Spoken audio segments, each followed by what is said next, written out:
I was in the middle of making this card and I decided to stop and include part of it in the video, which is rare for me.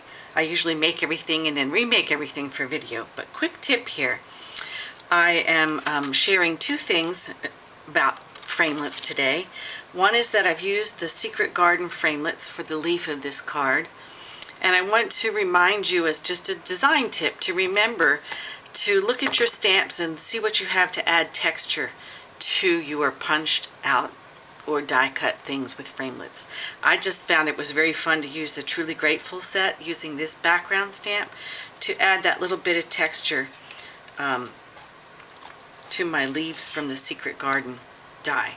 You could also do this with sponging or even going with your marker or adding crystal effects.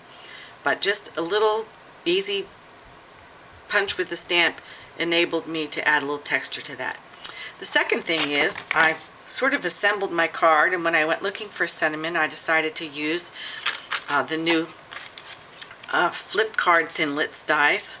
These are from the label card Thinlit dies, and what I love about these is not only do they have the base for you to do the flip card, but they all contain other items.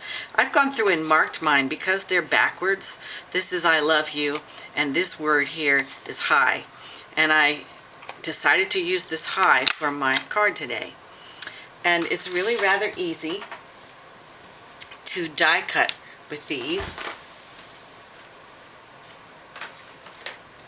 Stampin' Up! Gives the tip that we could run them through with a piece of wax paper, and I will probably do that next time. But you can see how easily it cut out the high sentiment for me.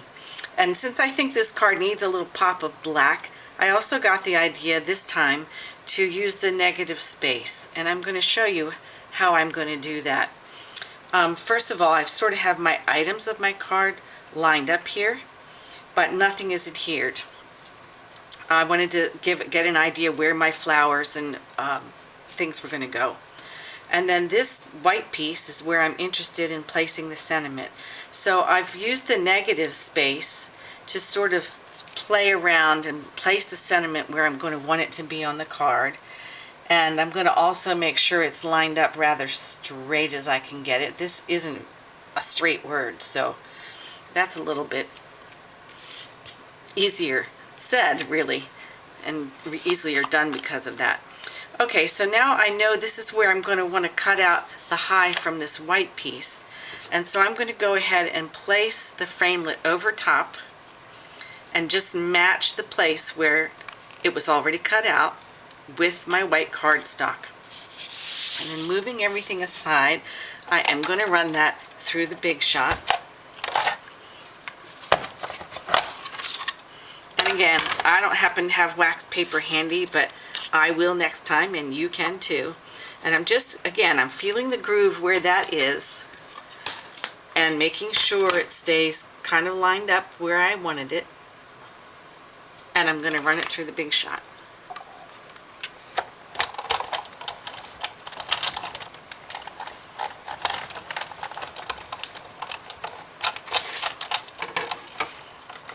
Now, as you can see, it did punch through all the way.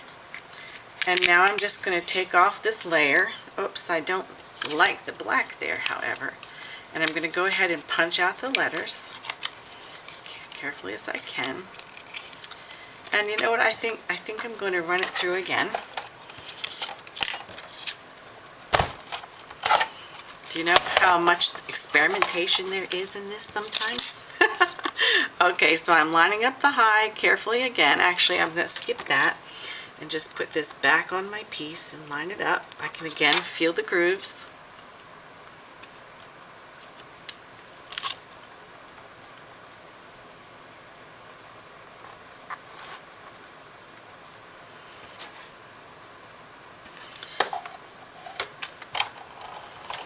And Stampin' Up! Does say sometimes to go through 2 or 3 times, so I'm going to follow that advice.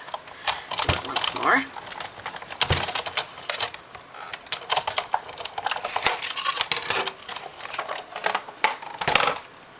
And let's see if we got a clean cut this time.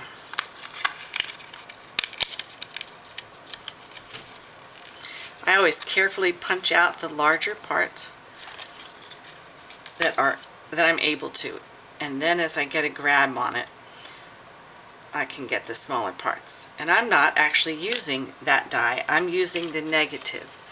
And here's my idea. That on my card I will have this way, and that's where the high will be on my card as I complete it.